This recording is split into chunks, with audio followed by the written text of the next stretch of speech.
మళ్లీ కాంగ్రెస్ ప్రభుత్వం వస్తుందో లేదో అని మంత్రి జూపల్లి కృష్ణారావు చెప్పారని అన్నారు కేటీఆర్. దీనికి జూపల్లి కౌంటర్ ఇచ్చారు. తాను అలా మాట్లాడినట్టు నిరూపిస్తే రాజీనామా చేస్తానంటూ సవాల్ విసిరారు. జిల్లా మంత్రి జూపల్లి కృష్ణారావు మాట్లాడిన మాటలు మొన్న మధ్యనే ఏదో ఒక సభలో మేమందరం చూసినాం.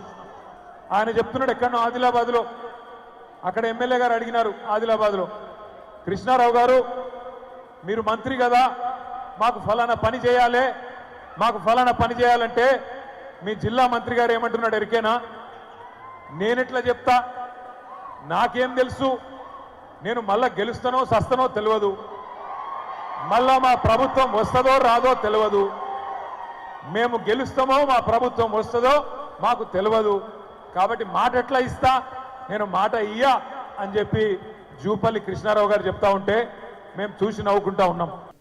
నేను మాట్లాడినటువంటి వీడియో క్లిప్పింగ్ విన్నర్ ఆల్రెడీ వినండి. మళ్ళీ కేటీఆర్ కూడా పాపం ఆయనకు ఎవరు చెప్పినరా లేకపోతే కావాలని చేస్తున్నది తెలుస్తుంది. వీడియో క్లిప్పింగ్ విన్న తర్వాత ఆయన చెప్పినట్టు నేను మాట్లాడి ఉన్నట్టయితే నేను నా 2 పదవులకు రేపే రాజీనామా చేస్తాను. ఆయన చెప్పింది అబద్ధమైనట్టు తేలితే దానిలో ఆయన రాజీనామా చెప్పని అడగా.